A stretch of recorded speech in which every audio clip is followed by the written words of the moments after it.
Good evening, students. In today's class, we are going to first discuss the solved examples from the first last session that we have discussed earlier.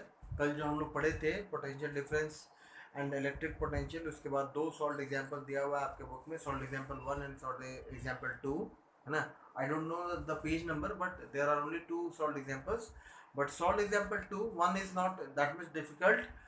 पहला वाला जो solve example है वो बहुत ज़्यादा difficult नहीं है, but the second is solve example is a NCERT based question and it is a good question and can be asked in any kind of exam.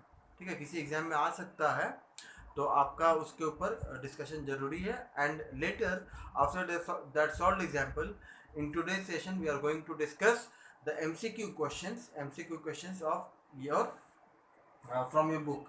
ठीक है, so the first thing which we are going to do today and discuss today is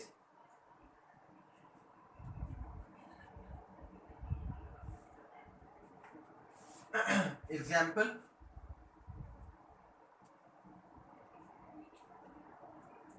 2, page number, I hope page number is 6.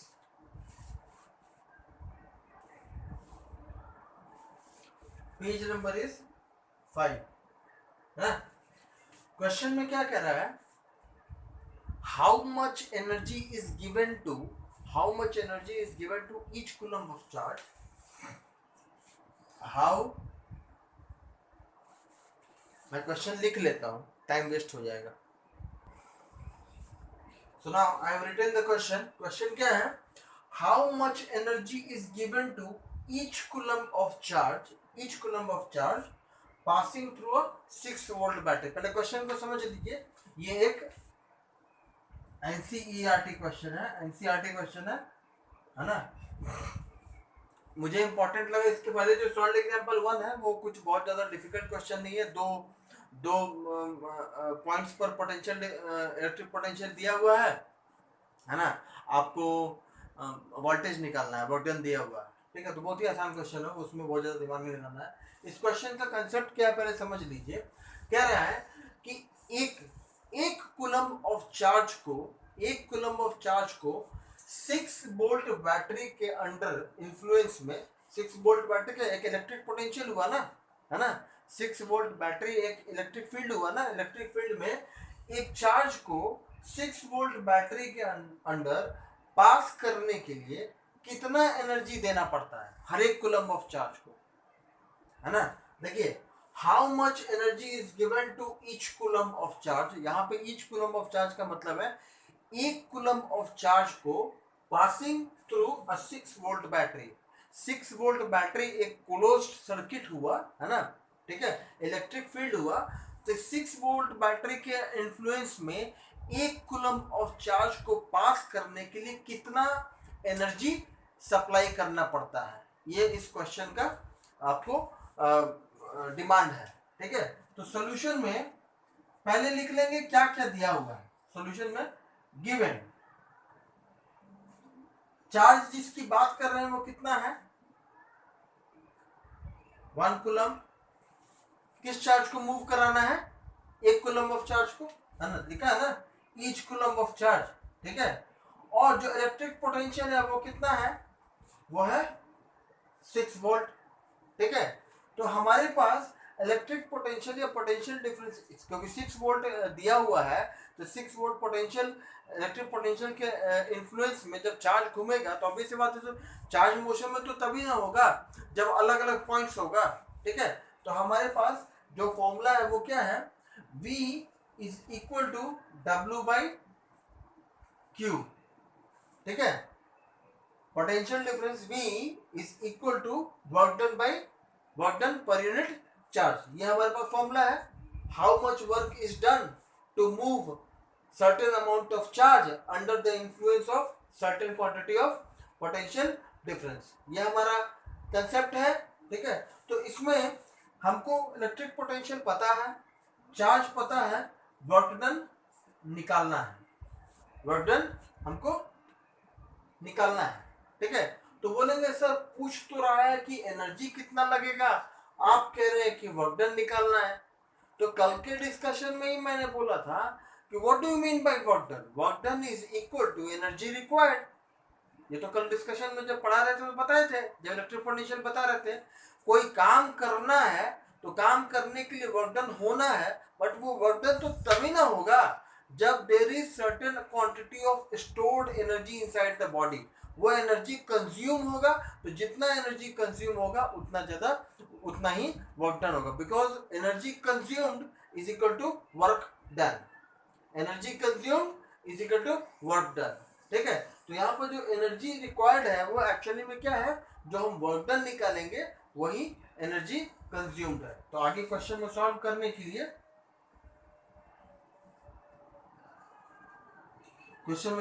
के लिए हम क्या करेंगे, W को उधर ही छोड़ देंगे, है ना, is equal to V into Q. W solve करेंगे, इलेक्ट्रिक पोटेंशियल कितना है हमारा 6 वोल्ट, चार्ज कितना है 1, सॉल्व करेंगे तो W is equal to 6। Work done का यूनिट क्या होता है, देखिए फिजिक्स में इस पूरे क्लास में 9th क्लास में भी और 10th क्लास में भी फिजिक्स में there is very important role of units.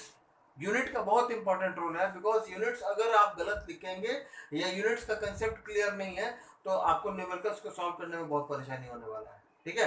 तो आपको पता होना चाहिए कि किस क्वांटिटी का यूनिट क्या होगा और वो यूनिट किस यूनिट में कन्वर्ट हो सकता है, इस तरह का कंसेप्ट आपका क्लियर होना चाहिए। हमको वर्क डन निकालना था which is equal to 6 joule, but यहाँ पे लिखना पड़ेगा बट वर्क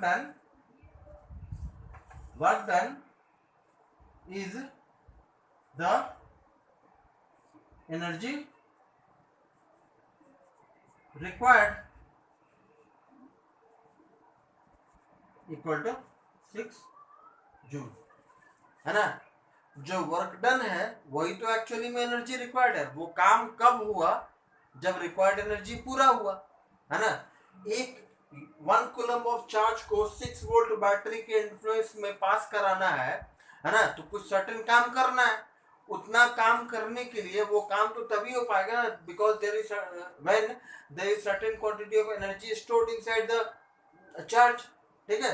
तो ये जो 6 वोल्ट बैटरी है 1 कूलम चार्ज है, उसके लिए हम पहले वर्क डन निकाल लिए कि कितना काम करना है। तो जितना काम करना है उतना ही रिक्वायर्ड एनर्जी है। ठीक है ना, how much energy is given, कितना एनर्जी दिया जाना है। 1 कूलम ऑफ चार्ज को कितना एनर्जी दिया गया कि वो 6 वोल्ट बैटरी के इन्फ्लुएंस में पास कर गया, हर एक यूनिट ईच, ठीक है ना, ईच कूलम ऑफ चार्ज, हर एक कूलम ऑफ चार्ज को कितना एनर्जी दिया गया ताकि वो 6 वोल्ट बैटरी के इन्फ्लुएंस में वो पास कर गया। तो एक कूलम चार्ज के लिए पहले पास करने के लिए कितना वर्क डन होना है वो निकाल लीजिए। तो जितना वर्क डन होना है उतना ही एनर्जी सप्लाई होना है। ठीक है, उतना ही एनर्जी दिया जाना है। तो हम पहले वर्क डन निकाले और बाद में उसको लिखना बहुत जरूरी है कि एक्चुअली में the work done is actually the energy given to the unit charge to pass through a influence of 6 volt battery. ठीक है।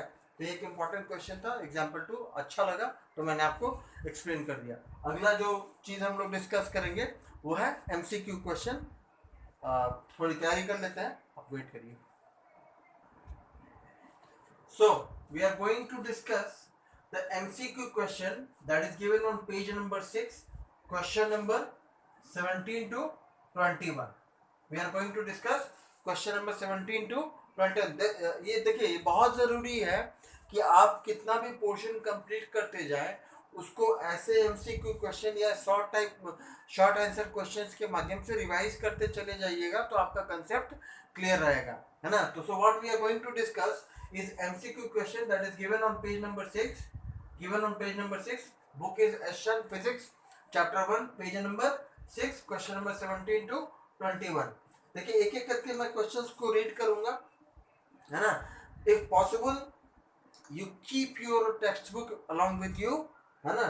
आप लोग अपना बुक जो है इस सेशन को पढ़ने के दौरान वो बुक अपने पास रखिए ताकि डिस्कशन में जो क्वेश्चन को मैं डिस्कस कर रहा हूँ वो आप उसको अपने बुक पर पढ़ सके और डिस्कशन में इजीली कंसेप्ट को और आंसर को समझ पाए। So the first question that is given is question number 17. Work done in moving a unit charge across 2 points in an electric circuit is a measure of. एक charge को किसी 2 point को, है ना, एक यूनिट चार्ज को 2 points के electric field circuit में मूव करने के लिए जो वर्क डन होता है उसको हम लोग क्या कहते हैं? अगर एक पॉइंट पर जो वर्क डन होता है उसको हम लोग कहते हैं इलेक्ट्रिक पोटेंशियल, और एक पॉइंट से दूसरे पॉइंट तक ले जाने के लिए जो वर्क डन होता है यूनिट चार्ज को मूव कराने के लिए फ्रॉम पॉइंट 1 टू पॉइंट 2 और point A to point B, जो वर्क डन होता है एक यूनिट पॉजिटिव चार्ज को पॉइंट फर्स्ट पॉइंट से लेकर सेकंड पॉइंट तक पहुंचाने में जो वर्क डन होता है उसको हम लोग किस टर्म से समझते हैं, है ना? इन्फिनिटी से किसी पॉइंट तक लाने को इलेक्ट्रिक पोटेंशियल कहते हैं, लेकिन एक पॉइंट से दूसरे पॉइंट तक ले जाने में एक्चुअली में वो तो डिफरेंस हुआ ना। इन्फिनिटी से पॉइंट ए पर लेके आए, इन्फिनिटी से पॉइंट बी पर लेके आए, दोनों पॉइंट पर जो इलेक्ट्रिक पोटेंशियल है उसके बीच के डिफरेंस को निकाल लिए, है ना? तो एक्चुअली वही हुआ ना कि that is the difference in the work done which has been done, है ना? मान लीजिए पॉइंट ए पर इन्फिनिटी से पॉइंट ए पर चार्ज को लेके आए और इन्फिनिटी से पॉइंट बी पर चार्ज को लेके आए, है ना? तो पॉइंट ए पर लेके आए तो जो जो वर्क डन हुआ, मान लीजिए थोड़ी देर के लिए मान लेके चलते हैं कि ये 10 जूल हुआ, है ना? और इन्फिनिटी से पॉइंट बी पर लेके आए तो ये 7 जूल हुआ, ठीक है? वर्क डन की बात कर रहा है, ठीक है? तो अब दोनों के बीच में बोलेंगे डिफरेंस कितना है, तो 10 minus 7 which is equal to 3 joule, है ना? तो बोलेंगे ना कि पॉइंट बी से पॉइंट ए तक ले जाने में कितना वर्क डन लगेगा, तो इतना ही ना वर्क डन लगेगा, ठीक है? तो अगर हम समझेंगे कि जो क्वेश्चन नंबर 17 दिया हुआ है उसमें एक्चुअली में क्या बोल रहा है कि 2 पॉइंट्स के बीच में जो यूनिट चार्ज को एक पॉइंट से दूसरे पॉइंट तक ले जाने में जो वर्क डन होता है उसको हम लोग किस टर्म से जानते हैं? ऑप्शंस में जो दिया हुआ है वो दिया है current, potential difference, resistance and power. Answer is question number 17 का answer is B, potential difference. इसको हम लोग किस टर्म से जानते हैं? किसी एक पॉइंट से दूसरे पॉइंट तक ले जाने में चार्ज को जो वर्क डन होता है उसको क्या कहते हैं? उसको कहते हैं पोटेंशियल डिफरेंस। तो क्वेश्चन नंबर 17 का आंसर है B. Question number 18 is the device used for measuring potential difference is known as. कल बताया था, कल के सेशन में लास्ट में जब एंड कर रहे थे तो बताए थे ना कि किसी क्लोज सर्किट में एक पॉइंट और दूसरे पॉइंट के बीच में पोटेंशियल डिफरेंस को मेजर करने के लिए एक डिवाइस का इस्तेमाल होता है, that is called galvanometer. That is called galvanometer, है ना? यहाँ पे बी का आंसर है पोटेंशियल डिफरेंस, है ना? 18 का आंसर है galvanometer. The device which is used to measure the potential difference across the 2 points in a closed circuit। कल एक डायग्राम बनाए थे ना, बोले थे ना कि ऐसा एक डायग्राम अगर है,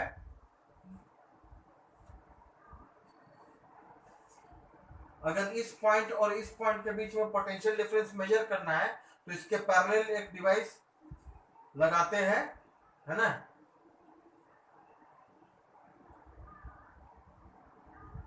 जो इन दोनों पॉइंट्स के बीच के पोटेंशियल डिफरेंस को मेजर करता है। और ये बताए थे कि ये हमेशा ही जो सर्किट है उसके पैरेलल कनेक्ट किया जाता है, सीरीज में कनेक्ट नहीं किया जाता है। दूसरा, it is having very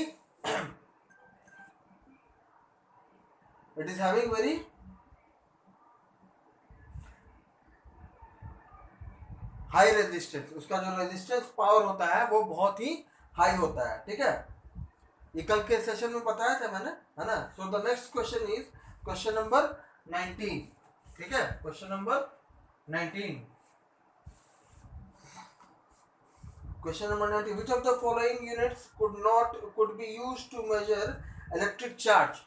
electric charge को मेजर करने के लिए कौन सा यूनिट का इस्तेमाल होता है? हाँ, डी का coulomb, what is the SI unit of charge? SI unit of charge क्या है? SI unit of charge is coulomb, है ना। वर्क का यूनिट होता है जूल, एनर्जी का यूनिट होता है जूल, है ना। वैसे ही जो चार्ज का यूनिट होता है वो होता है coulomb. And when you can say that what do you mean bye 1 coulomb of charge, तो बोलेंगे जब 1 जूल वर्क डन हो किसी चार्ज को इन्फिनिटी से किसी पॉइंट तक लेके आने में, तो बोलेंगे जो इलेक्ट्रिक पोटेंशियल होता है that is equal to 1 volt. ठीक है ना। तो नहीं पूछते हैं कि आप जो है कि 1 वोल्ट जो है इलेक्ट्रिक पोटेंशियल कब होगा, तो जब बोलेंगे 1 कूलम चार्ज को इन्फिनिटी से किसी पॉइंट तक लाने में जब एनर्जी कंज्यूम 1 जूल हो, तो उसको इलेक्ट्रिक पोटेंशियल कहते हैं 1 वोल्ट। ठीक है। तो वैसे ही जो ऐसा यूनिट चार्ज का है वो क्या है? कूलम है ना। And what do you mean bye coulomb? 1 coulomb charge कब होता है? जब एक मैग्नीट्यूड ऑफ चार्ज अपने के बराबर मैग्नीट्यूड ऑफ चार्ज से 1 मीटर की दूरी पर हो और अब एक चार्ज दूसरे चार्ज के ऊपर फोर्स 9 × 10⁹ न्यूटन ऑफ फोर्स लगाए, तो उन दोनों चार्ज के बीच में जो एग्जिस्टेंस है वो कितने कूलम का होता है? That is equal to 1 coulomb. ये पहला टॉपिक जो हम लोग पढ़े थे, फर्स्ट दिन ही पढ़े थे, है ना। The unit for, so the next question is question number 20, the unit for measuring potential difference. Potential difference measure करने का यूनिट क्या है? आंसर इज C, वोल्ट, है ना। और जो ऑप्शन दिया है मैं वो भी पढ़ दे रहा हूँ, है ना। The unit for measuring potential difference is, A option दिया है वॉट, B ऑप्शन दिया है ओम, C ऑप्शन दिया है वोल्ट और D ऑप्शन दिया है किलोवाट आवर। सी को छोड़ के बाकी जितना भी यूनिट दिया है वो अभी तक आप पढ़े ही नहीं है ना। ए नहीं पढ़े हैं, वो पावर का यूनिट है ना। बी नहीं पढ़े हैं, ओम, ये रेजिस्टेंस का यूनिट है। डी नहीं पढ़े हैं, kilowatt hour, that is the commercial unit of measurement of electricity, kilowatt hour. ठीक है, वो कमर्शियल यूनिट है, जो हम नहीं कहते 1 यूनिट बिजली उठा 2 यूनिट बिजली हुआ। तो जब वहां पहुंचेंगे तो उसकी बात करें, तो जो हमारा ऑप्शन है वो है सी, है ना। इलेक्ट्रिक पोटेंशियल और पोटेंशियल डिफरेंस दोनों का यूनिट सेम होता है, which is volt. Question number 21, which is the last question. 1 coulomb charge is equal to the charge obtained in. कल का सेशन जब शुरू किए थे तो भी बताए थे, and last day before yesterday, है ना, लास्ट टू लास्ट सेशन में जो है वो बताए थे कि 9 × 10⁹ न्यूटन का क्या ये टर्म काहे के लिए किस लिए होता है। 1.6 × 10⁻⁻19 कूलम ये किस लिए है। 6.25 × 10⁻18 ये नंबर किस चीज के लिए है ना। तो जो क्वेश्चन आपसे पूछ रहा है वो क्या पूछ रहा है? 1 coulomb charge is equal to the charge contained in. 1 coulomb charge जो चार्ज है वो कितने संख्या में के इक्विवेलेंट चार्ज के बराबर होता है ना। क्या पूछा? 1 coulomb charge is equal to the charge contained in. 1 coulomb charge जो है वो बराबर होता है कितने चार्ज के, जो कि गिनती में इक्विवेलेंट होगा, है ना। क्वेश्चन समझ में आ रहा है कि नहीं आ रहा है? देखिए हम आपको याद दिला देना है, थोड़ा सा इंग्लिश का प्रॉब्लम यहाँ पे हो सकता है। 1 कूलम चार्ज है, कह रहा है ये 1 कूलम चार्ज कितने संख्या के पार्टिकल्स के चार्ज के बराबर होता है ना। तो याद कर लिए, है ना। पार्टिकल्स कितने तरह का होता है? प्रोटॉन्स होता है, इलेक्ट्रॉन्स होता है, न्यूट्रॉन्स होता है। न्यूट्रॉन्स तो न्यूट्रली चार्ज होता है, तो प्रोटॉन्स और इलेक्ट्रॉन्स इनके ऊपर पॉजिटिव और निगेटिव चार्ज होता है ना। और एक प्रोटॉन या एक इलेक्ट्रॉन के ऊपर जो चार्ज होता है वो चार्ज कितना होता है? 1.6 × 10⁻⁻19 कूलम ऑफ चार्ज होता है एक इलेक्ट्रॉन के ऊपर, है ना। और ऐसा मिलाकर 6.25 × 10⁻18 नंबर्स ऑफ इलेक्ट्रॉन्स या इतना ही नंबर्स ऑफ प्रोटॉन्स मिलकर जब अकुमुलेट होता है, तो उन सभी का चार्ज जब जोड़ा जाएगा, एक का चार्ज होता है 1.6 × 10⁻19, है ना। एक इलेक्ट्रॉन के ऊपर या एक प्रोटॉन के ऊपर जो चार्ज होता है वो कितना होता है? 1.6 × 10⁻19 कूलम, है ना। ये एक इलेक्ट्रॉन के ऊपर, तो ऐसे प्रोटॉन जब होता है तो उसके ऊपर भी चार्ज इतना ही होता है, ठीक है। तो ऐसा टोटल मिला के ऐसा 6.25 × 10⁻18 नंबर्स, है ना, इतना नंबर्स ऑफ इलेक्ट्रॉन्स मिलकर जो चार्ज इकट्ठा होता है that is equal to 1 coulomb. तो आपके जो ऑप्शन दिया हुआ है वो क्या दिया है, 6.2 इंटू 10⁹ ए गलत है, बी गलत है, वहां पे 6.2 इंटू 10⁻19 लिखा है ना। 2. सी भी गलत है, 2.65 लिखा है, गलत है। ऑप्शन डी जो है वो सही ऑप्शन है, option D which is 6.25 into 10⁻18 है ना। इतना इलेक्ट्रॉन्स मिलकर कितना चार्ज अक्यूमुलेट करता है, 1 कूलम। बात समझ में आया? इतना नंबर ऑफ इलेक्ट्रॉन्स, एक इलेक्ट्रॉन के ऊपर इतना चार्ज, इतना नंबर ऑफ इलेक्ट्रॉन्स का इतना चार्ज ऐड करने पर टोटल चार्ज कितना इकट्ठा होता है, 1 कूलम ऑफ चार्ज इकट्ठा होता है। ठीक है, तो आपका ये डिस्कशन यहाँ पर एमसीक्यू क्वेश्चन का खत्म हो गया। अगला टॉपिक जो है वो शुरू करते हैं थोड़ी देर में। Yes, to start the new topic, electric current, I have written few of the questions, है ना, which will explain the clear concept of electric current, है ना। ये मैंने कुछ क्वेश्चन लिख रखा है यहाँ पर, है ना। इन क्वेश्चंस के बेसिस पर, ये एक नॉर्मल क्वेश्चन है ना, नॉर्मल, ये कोई बुक का क्वेश्चन नहीं है। ये डिस्कशन में कुछ सवाल पूछा जा रहा है कि अगर इन सवालों का जवाब मिल जाए तो हमारा इलेक्ट्रिक करंट का कंसेप्ट जो है वो बिल्कुल भी क्लियर हो जाएगा, है ना। अब ऐसी बात है, करंट एक क्वांटिटी है, जैसे आपको इलेक्ट्रिक पोटेंशियल डिफरेंस भी एक तरह का क्वांटिटी है, इलेक्ट्रिकल क्वांटिटी है, तो उसको मेजर करेंगे, है ना। तो जैसे इलेक्ट्रिक पोटेंशियल डिफरेंस को मेजर करते हैं तो उसका यूनिट होता है ना। वैसे ही मैंने आपको कुछ क्वेश्चन लिख रखा है। सबसे पहला बात, what makes a charge to flow और मूव। किसी चार्ज को मूव करने के लिए, क्योंकि चार्ज जब तक मूव नहीं कर रहा है तब तक वो स्टैटिक है, आपको स्टैटिक इलेक्ट्रिसिटी नहीं पढ़ना है ना। स्टैटिक इलेक्ट्रिसिटी का एग्जांपल है the charge gained by rubbing glass rod, है ना, by rubbing comb, by rubbing ebonite rod, है ना। इन सब के द्वारा जो रबिंग के दौरान जो चार्ज गेन होता है that is called the static charge, है ना। वो स्टैटिक इलेक्ट्रिसिटी है। आपको स्टैटिक इलेक्ट्रिसिटी नहीं पढ़ना है, आपको करंट इलेक्ट्रिसिटी पढ़ना है। करंट इलेक्ट्रिसिटी और स्टैटिक इलेक्ट्रिसिटी में फर्क ही ये है कि स्टैटिक इलेक्ट्रिसिटी में चार्ज मोशन में नहीं होता है, वो जहाँ है वही का वही रहता है, वो स्टेशनरी होता है, ठीक है। बट जो करंट इलेक्ट्रिसिटी है उसमें चार्ज जो है वो मूव करता है, वो मोशन में होता है। तो सबसे पहली बात, जो सबसे पहला चीज हमारे दिमाग में आएगा कि चार्ज जो है वो मूव कैसे करता है, क्यों करता है ना। एक ये क्वेश्चन हो गया। दूसरा हो गया इलेक्ट्रिक करंट। आपने इलेक्ट्रिक करंट लिख रखा है, बोलो what do you mean by electric current, क्या मतलब होता है इलेक्ट्रिक करंट का, है ना। अगर इलेक्ट्रिक पोटेंशियल एक तरह का फीचर है चार्ज का, है ना, तो वैसे ही इलेक्ट्रिक करंट में कौन सा क्या खास बात है ना। Formula to calculate current. Current अगर एक क्वांटिटी है तो जैसे इलेक्ट्रिक पोटेंशियल निकालने का, पोटेंशियल डिफरेंस निकालने का फॉर्मूला है, तो करंट निकालने का क्या फॉर्मूला हो सकता है ना। What is the unit of current. Current अगर एक क्वांटिटी है तो उसको मेजर करेंगे, मेजर करने पर कुछ उसका यूनिट होना चाहिए, है ना। तो what is the unit of current. And the last one is what is the device, क्योंकि एक हर एक चीज को नापने का आपको डिवाइस होता है ना। तो जो डिवाइस इलेक्ट्रिक करंट को मेजर करता है उसको हम क्या कहते हैं। तो इन सवालों का जवाब अगर हमको आज अभी के सेशन में अगर मिल जाएगा तो हमारा आज का कंसेप्ट इलेक्ट्रिक करंट का क्लियर हो जाएगा, ठीक है। सबसे पहला चीज आता है what makes a charge to move और फ्लो। एक चार्ज क्यों मोशन में आ जाता है, क्यों मूव करता है, और अगर वो मूव करता है तो कौन सा ऐसा कैरेक्टर है जो उसको मूव करने के लिए कंपेल करता है, उसको फोर्स करता है ना।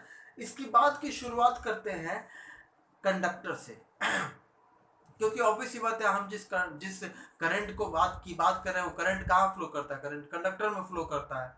तो सवाल तो यही है ना कि करंट कंडक्टर में फ्लो करता है, तो एक्चुअली में करंट कोई आदमी थोड़े ना है, कोई वस्तु कोई सामान थोड़े ना है जो चलने लगा। वो एक फेनोमेनन है, एक कैरेक्टरिस्टिक है चार्ज का, है ना। चार्ज का एक पर्टिकुलर कैरेक्टरिस्टिक है जो गुड कंडक्टर्स के अंदर चार्ज के फ्लो करने के कारण एक प्रॉपर्टी जनरेट होता है दैट इज कॉल्ड करंट, है ना। तो जब करंट के डेफिनेशन तक पहुंचे तब उसकी बात करेंगे। अभी तो बात ये हो रहा है कि चार्ज स्टैटिक अगर है तो स्टैटिक की तो हमको जरूरत नहीं है, चार्ज हमको मूविंग चाहिए। तो मूविंग चार्ज अगर है तो बोलेंगे चार्ज को हम कैसे मूव कराएंगे, है ना, चार्ज कैसे मूव करेगा। तो बात का शुरुआत करते हैं कंडक्टर से, है ना। हम कहते हैं कि conductors are good current of good conductors are good conductor of electricity, है ना। मतलब मेटल्स वायर्स आर में जो वायर्स में जो मेटल्स इस्तेमाल होते हैं, कॉपर, एल्यूमिनियम, सिल्वर या जो भी तरह का मेटल इस्तेमाल हो, they are all good conductors of electricity, है ना। तो कोई भी जो मेटल का वायर हो वो गुड कंडक्टर होता है इलेक्ट्रिसिटी का, और उसके अंदर से करंट फ्लो करता है। तो अगर करंट फ्लो करता है तो वो तो फेनोमेनन हुआ।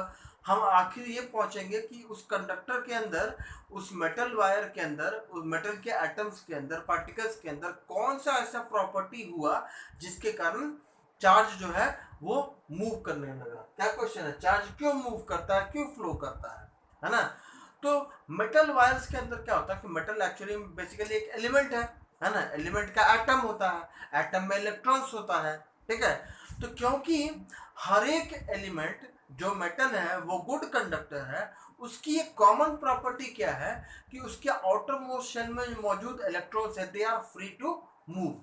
वो इलेक्ट्रॉन्स जो है वो मूव है, आजाद है, वो अपने जगह छोड़ करके, अपने शेल को छोड़ करके वो किसी दूसरे शेल में जा सकता है। ये उनकी अपनी प्रॉपर्टी है जो कि एलिमेंट्स के क्लासिफिकेशन में मेटल्स एंड नॉन मेटल्स में डिफरेंशिएट किया गया है ना। तो मेटल्स के इलेक्ट्रॉन्स के साथ क्या खासियत है कि they are free to move, they can move and leave their shell, और अपना शेल छोड़ करके वो किसी दूसरे शेल में, किसी दूसरे एलिमेंट के पास या किसी दूसरे मेटल के पास जा सकता है ना। तो ये प्रॉपर्टी होने के कारण इलेक्ट्रॉन्स जो है they are capable to move, but वो मूव करने के लिए केपेबल है, सक्षम है, लेकिन मूव करेगा कैसे। इस मूव कराने के लिए एक काम किया जाता है। उस कंडक्टिंग वायर को क्या करते हैं हम, उस कंडक्टिंग वायर को क्या करते हैं हम, एक सर्किट में जोड़ देते हैं, है ना। तो हर एक सर्किट में सोर्स ऑफ पोटेंशियल डिफरेंस होता है, सोर्स ऑफ पोटेंशियल डिफरेंस होता है। मान लेते हैं यहाँ पे थोड़ा देर के लिए 1 वोल्ट है ना। तो जब सर्किट में उस कंडक्टिंग वायर को ऐड कर दिए, now each of the electron that is present inside the metal, metal के अंदर मौजूद जितना भी एटम्स का जितना भी इलेक्ट्रॉन्स है आउटर मोशन में, इनफाइनाइट नंबर ऑफ एटम्स होगा। अगर यहां से यहां तक कंडक्टिंग वायर है ना, यहां से यहां तक कंडक्टिंग वायर है, तो इस कंडक्टिंग वायर में एक एटम थोड़े ना होगा, there are infinite number of atom, बहुत सारे एटम है, लाखों करोड़ों एटम्स है। उन लाखों करोड़ों एटम्स में करोड़ों नंबर ऑफ फ्री इलेक्ट्रॉन्स होगा। वो सब तैयार है मूव करने के लिए, लेकिन एक फोर्स चाहिए जो उसको धक्का दे, एक फोर्स चाहिए, एक ऐसा किरदार चाहिए जो उसको मोशन में लेके चले आए। अगर किसी घर में ही एक एग्जांपल लेते हैं, अगर किसी तार को बीच से काट दिया जाए, है ना, तो एक तार के टुकड़ा को जो कि कहीं नहीं जोड़ा हुआ है, अगर मान लीजिए ये तार का टुकड़ा है, ये किसी बिजली के पोल में या किसी स्विच बोर्ड में नहीं जुड़ा हुआ है, तो इसके अंदर इलेक्ट्रॉन्स है, बट इलेक्ट्रॉन्स जो है वो मोशन में नहीं है। अब इधर से एक पॉइंट ला के जोड़ दिए, यहाँ से एक पॉइंट ला के जोड़ दिए, और इसको एक सर्किट का हिस्सा बना दिए, है ना। जैसे मेरे दोनों हाथ को ही समझिए कि ये एक सर्किट का हिस्सा है। तो जैसे ही ये एक सर्किट का हिस्सा हो जाएगा, अब क्या होगा, इसके अंदर जो मौजूद इलेक्ट्रॉन्स है, इसके अंदर जो मौजूद इलेक्ट्रॉन्स है एटम्स का, वो इलेक्ट्रॉन्स जो है वो इन्फ्लुएंस में आ गया किसके, एक सोर्स ऑफ इलेक्ट्रिक पोटेंशियल के, है ना, वो एक इलेक्ट्रिक फील्ड के इन्फ्लुएंस में आ गया। अब ये इलेक्ट्रॉन्स जो है वो अपने एटम्स के कंट्रोल में नहीं है। एटम्स तो उसको पहले ही आज़ादी दे दिया था कि आप जा सकते हैं, आप मूव कर सकते हैं, लेकिन हम नहीं मूव कराएंगे। अब अपना ठिकाना ढूंढिए, आप अपना सोर्स ढूंढिए कि आप कैसे मूव करिएगा, आप अपने आउटर मोशन को कैसे छोड़ के जाइएगा। तो इस काम को करने के लिए ही इस कंडक्टर को क्या किए, उसको एक इलेक्ट्रिक फील्ड के इन्फ्लुएंस में ले आए। है ना। इलेक्ट्रिक फील्ड के इन्फ्लुएंस में लाने का मतलब क्या है, उसको एक सर्किट का पार्ट बना दिए, उसको एक बैटरी के इन्फ्लुएंस में लिया है, उसको एक इलेक्ट्रिक पोटेंशियल के इन्फ्लुएंस में लिया है। ये इलेक्ट्रिक पोटेंशियल क्या करता है, ये चार्ज को, ये इलेक्ट्रॉन्स को धक्का देता है। चलो निकलो अपने शेल से, निकलो अपने शेल से निकलो, ठीक है। तो क्योंकि करोड़ों नंबर ऑफ एटम्स है, इतने बड़े लेंथ ऑफ कंडक्टिंग वायर, एक मेटल का वायर है, उसके अंदर करोड़ों नंबर ऑफ एटम्स है, करोड़ों number of atoms counter motion में करोड़ों नंबर ऑफ इलेक्ट्रॉन्स है। उन सब को क्या हुआ कि सब आपस में एक दूसरे से सट सट के ऐसे, समझिए ऐसे ऐसे सट सट के खड़ा है ना, सब एक सट सट के खड़ा है। तो सबसे पहले वाले को जब धक्का दिया गया, वो अपने बगल वाले को धक्का देगा, वो अपने बगल वाले को धक्का देगा, वो उससे बगल वाले को धक्का देगा। ऐसे क्या होगा कि एक चेन बन जाएगा कि इलेक्ट्रिक पोटेंशियल के इन्फ्लुएंस में आते ही सारे इलेक्ट्रॉन्स को, आउटर मोस्ट शेल एटम्स में, मेटल के एटम्स में मौजूद इलेक्ट्रॉन्स को एक बार आदेश मिल जाता है कि अब तुमको खड़े नहीं रहना, अब तुमको चलना चालू कर देना है ना। तो पहले वाला एटम दूसरे वाले एटम के, पहले वाले एटम के आउटर मोशन में जो इलेक्ट्रॉन है वो अपने बगल वाले एटम के आउटर मोशन इलेक्ट्रॉन में चल जाता है, फिर वो उसके बगल वाले एटम के आउटर मोशन में चल जाता है, फिर जो इलेक्ट्रॉन है वो उसके बगल वाले एटम के आउटर मोशन में चला जाता है। तो ऐसे क्या होता है, इलेक्ट्रॉन्स का movement from first initial point two the last point, ये एक चेन शुरू हो जाता है। और क्या होता है, इलेक्ट्रॉन्स जो है वो मूव करना शुरू कर देता है। क्यों, यहां से मूव करना शुरू करता है, फिर यहां आता है, फिर मूव करने शुरू करता है। तो एक सर्किट बन गया और इलेक्ट्रॉन्स का कंटिन्यूअस फ्लो चालू हो गया, मतलब इलेक्ट्रॉन्स जो है अपने मोशन में आ गया। तो इस पूरे बात का कंक्लूजन क्या निकला कि इलेक्ट्रॉन्स जो है, या इलेक्ट्रॉन्स जो एक तरह का चार्ज हुआ ना, तो जो चार्ज है वो चार्ज अपने आप मूव नहीं करता है। इलेक्ट्रॉन्स एटम्स के आउटर मोस्ट शेल में है, दुनिया के बहुत सारे सब्सटेंस के एटम्स के आउटर मोस्ट शेल में है ना, लेकिन they all are not conductors.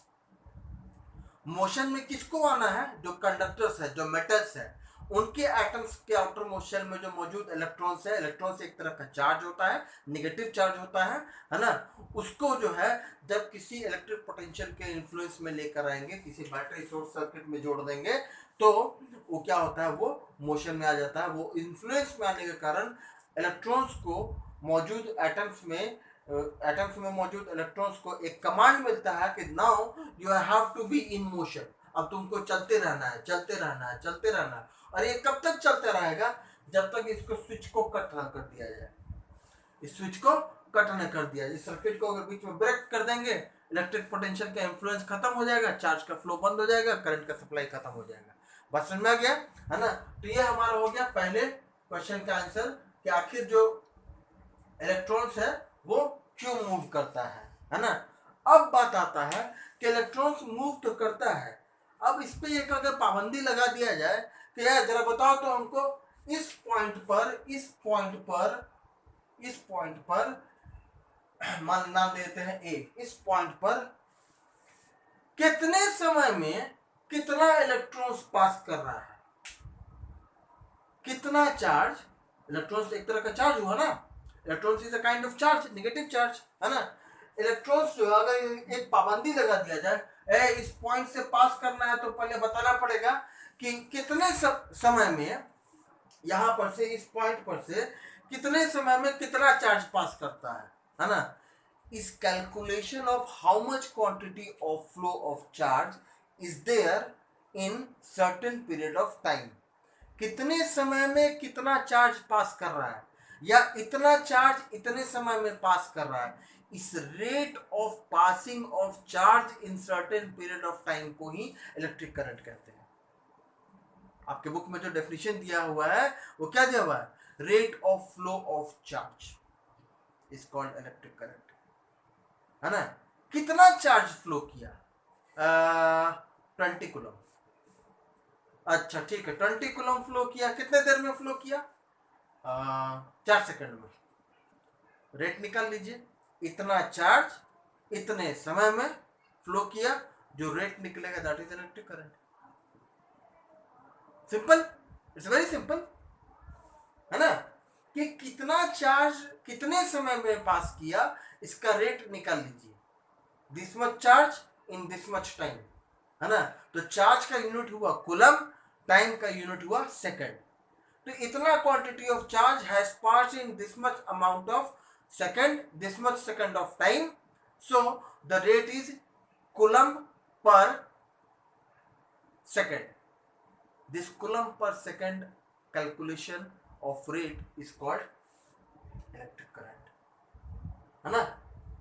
This flow of charge, certain quantity of charge in certain quantity of time, you will calculate rate, है ना। रेट का न्यूमरेटर चार्ज होगा, डिनोमिनेटर टाइम होगा। चार्ज का यूनिट कूलम होना चाहिए, टाइम का unit second होना चाहिए। आप रेट कैलकुलेट कर दीजिए, जो रेट आएगा उस रेट को ही हम इलेक्ट्रिक करंट कहते हैं। What is the definition of electric current? The definition of electric current is flow of charge per unit time. Flow of charge, charge का फ्लो करना पर यूनिट टाइम, कितने यूनिट टाइम में, कितना चार्ज फ्लो किया कितने समय में, है ना। इस रेट वर्ड को नहीं समझ रहे हैं अगर आप, तो हम यहाँ पे लिख रहे हैं रेट और एक बहुत छोटा सा एग्जांपल दे रहे हैं रेट का। शाम में गए सब्जी मंडी में, ये टमाटर का क्या रेट है, आप समझ में आ गया, टमाटर का क्या रेट है। हाँ भैया 30 रुपीज के जी, 30 रुपया किलो, मतलब 1 किलो खरीदिएगा तो 30 रुपए देना पड़ेगा। अब रेट समझ गए, है ना। तो रेट होता है कुछ सर्टेन क्वांटिटी का कंपैरिजन सर्टेन क्वांटिटी से किया जाता है। जैसे स्पीड, इतना किलोमीटर ट्रैवल किए इतने समय में, तो बोलते हैं ना किलोमीटर पर आवर, स्पीड में लिखते हैं ना, या मीटर पर सेकंड में लिखते हैं, है ना। जिस भी यूनिट में आप लिखिए, बट उसमें डिस्टेंस न्यूमरेटर होता है, टाइम डिनोमिनेटर होता है, तो वो भी एक रेट हुआ। तो वैसे ही करंट भी क्या है, current is also a rate, है ना। दिस रेट कैसे है, rate of charge by time, ठीक है। कितना चार्ज फ्लो किया कितने समय में। अब चार्ज का यूनिट पता है, the SI unit of charge is coulomb.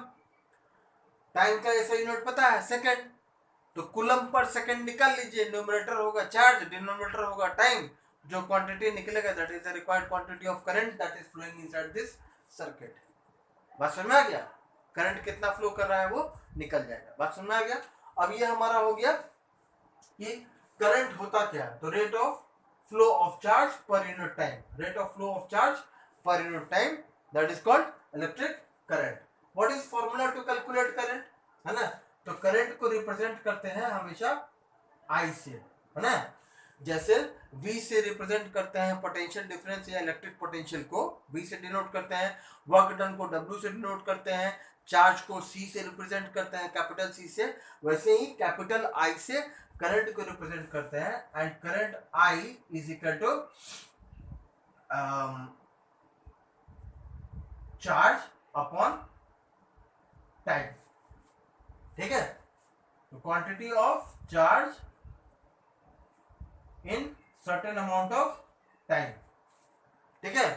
कितना क्वांटिटी ऑफ चार्ज फ्लो किया कितने समय में, है ना। तो चार्ज का अगर यहां पर से फॉर्मूला से कैलकुलेट करें, तो चार्ज को रिप्रेजेंट करते हैं C से, टाइम को रिप्रेजेंट करते हैं स्मॉल t से, है ना। चार्ज का यूनिट होता है कूलम, टाइम का यूनिट होता है सेकंड, है ना। So you can say that current I का ऐसा यूनिट क्या होगा, तो बोलेंगे कूलम पर सेकंड। कूलम पर सेकंड उसका ऐसा यूनिट नहीं है, करंट का ऐसा यूनिट कूलम पर सेकंड नहीं है। वो फॉर्मूले के अनुसार निकल रहा है कि this much coulomb of charge is flowing in this much second of time, and this rate of coulomb per unit second, coulomb per unit second is called ampere, is called ampere, which is the SI unit of current, है ना। जब लिखते हैं current का, मान लीजिए जैसे 2 ampere, 3 ampere, 4 ampere, तो अगर 2 एम्पियर लिखना है तो 2 AMP इतना ही लिखा जाता है, एम्प AMP, ठीक है, इतना एम्पियर ऑफ करंट, है ना। अगर आप चाहे तो पूरा भी लिख सकते हैं, AMPRE भी लिख सकते हैं, उससे फर्क नहीं पड़ता, but you have to understand कि एम्पियर किस चीज को रिप्रेजेंट कर रहा है। एम्पियर जो है सर्टेन क्वांटिटी ऑफ करंट को रिप्रेजेंट कर रहा है, और उतना क्वांटिटी ऑफ करंट एक्चुअली में ये बता रहा है कि this much quantity of charge is flowing in 1 second. अगर कह रहे हैं कि 2 एम्पियर करंट है, तो इसका मतलब 2 कूलम चार्ज फ्लो कर रहा है 1 सेकंड में। 2 coulombs of charge is flowing in 1 second, that is why current is equal to 2 ampere। अगर 2 ampere लिखा हुआ है तो इसका मतलब है 2 coulomb of charge in 1 second। अगर 2 coulomb of charge फ्लो कर रहा है 1 सेकंड में तो बोलेंगे करंट है 2 एम्पियर। बात समझ में आ गया? ये हो गया formula to calculate the electric current and also ऐसा यूनिट ऑफ चार्ज करंट भी हो गया, and what is electric current ये बताते हैं वो भी हो गया। अब एक लौता चीज क्या हो गया कि यूनिट ऑफ करंट जब लिखे हैं तो सर एम्पियर लिखेंगे कि कूलम पर यूनिट सेकंड लिखेंगे, कूलम पर सेकंड लिखेंगे? नहीं, आप यूनिट लिखिएगा एम्पियर ही, जैसा unit of current is ampere. आपसे क्वेश्चन ये पूछा जा सकता है कि what do you mean bye 1 ampere? So 1 ampere is that much amount of current which is flowing inside a conductor when 1 coulomb of charge is flowing through a point in 1 second। in a closed circuit through a conductor, किसी point पर अगर 1 coulomb of charge 1 second में flow कर रहा है, then you can say that the current that is flowing inside the conductor is 1 ampere। बात समझ में आ गया? तो आपसे क्वेश्चन दो तरीके से पूछा जा सकता है, what is the SI unit of current, then you will say that ampere। and दूसरा आपसे ये पूछा सकता है what do you mean by 1 ampere? तो 1 ampere is that much amount of current at a point inside a closed circuit of an electric conductor when at that point 1 coulomb of charge is flowing in 1 second, then you can say that the amount of current that is flowing inside the conductor at that point is 1 ampere। बात समझ में आ गया? कोई दिक्कत? ये हो गया आपका करंट का यूनिट भी हो गया, फॉर्मूला भी हो गया, डेफिनेशन भी हो गया, चार्ज क्यों मूव करता है ये भी हो गया। अब लास्ट हो गया device used to measure current. तो जैसे इलेक्ट्रिक पोटेंशियल को या पोटेंशियल डिफरेंस को मेजर करने के लिए डिवाइस था आपको गैल्वेनोमीटर, वैसे ही किसी पॉइंट पर करंट को मेजर करने के लिए, है ना, किसी 2 पॉइंट के बीच में करंट को मेजर करने के लिए जो डिवाइस इस्तेमाल होता है उसको कहते हैं हम लोग एमीटर। एमीटर, ठीक है। एमीटर वो डिवाइस होता है जो किसी भी सर्किट में फ्लोइंग क्वांटिटी ऑफ करंट को मेजर कर सकता है ना। बस अंतर ये है कि जो एमीटर होता है ना, जो एमीटर होता है वो हमेशा ही किसी भी सर्किट में करंट को मेजर करने के लिए सीरीज में कनेक्ट किया जाता है। जैसे अगर हमको इसमें गैल्वेनोमीटर कनेक्ट करना है तो गैल्वेनोमीटर हम ऐसे नहीं कनेक्ट करेंगे, हम ऐसे कनेक्ट करेंगे, ठीक है।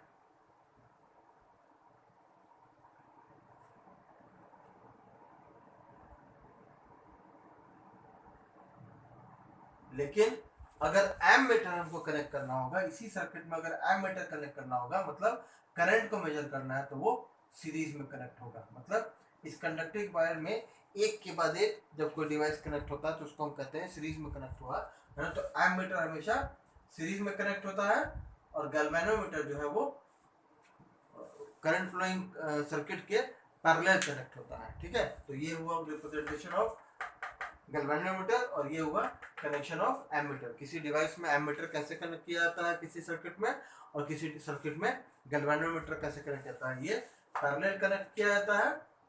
गैल्वेनोमीटर जो है वो हमेशा पैरेलल कनेक्ट किया जाता है और ये जो है वो हमेशा सीरीज में कनेक्ट किया जाता है, ठीक है। तो ये हो गया आपको device used to measure current. अब आज का टॉपिक आपका डिस्कशन यहीं पे खत्म होता है ना। कल जो है हम लोग इस टॉपिक से संबंधित और भी चीज़ों पर डिस्कशन करेंगे। कुछ न्यूमेरिकल होगा उस पर डिस्कशन करेंगे और चैप्टर में आगे और प्रोग्रेस करेंगे। आई होप आज का सेशन में जो आपका इलेक्ट्रिक करंट का कंसेप्ट है वो क्लियर हो गया होगा। बात की शुरुआत यहाँ से होगी, है ना, कि चार्ज को फ्लो करना है, अपने आप तो नहीं फ्लो करेगा, चार्ज फ्लो कर रहा है, कितना चार्ज फ्लो कर रहा है कितने देर में बता दीजिए, करंट पता चल जाएगा, है ना। What is current, formula to current, calculate current, I is equal to Q by T, I is equal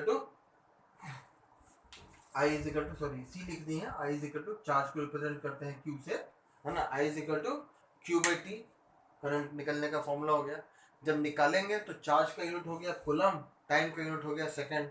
हमेशा ही करंट में को जब कैलकुलेट करेंगे तो टाइम हमेशा सेकंड में होना चाहिए, और कूलम जो चार्ज है वो कूलम में होना चाहिए, ठीक है। तो जब कूलम में क्वांटिटी ऑफ चार्ज न्यूमरेटर लिखेंगे, डिनोमिनेटर टाइम सेकंड में लिखेंगे, तो जो आएगा सॉल्व करके वो कूलम पर सेकंड होगा, उस कूलम पर सेकंड को ही एक्चुअली में एम्पियर कहते हैं। That is the SI unit of ampere, current is the SI unit of current is ampere है ना। and the last one is the device which is used to measure current is ammeter represented by capital A, galvanometer represented by capital G, ठीक है।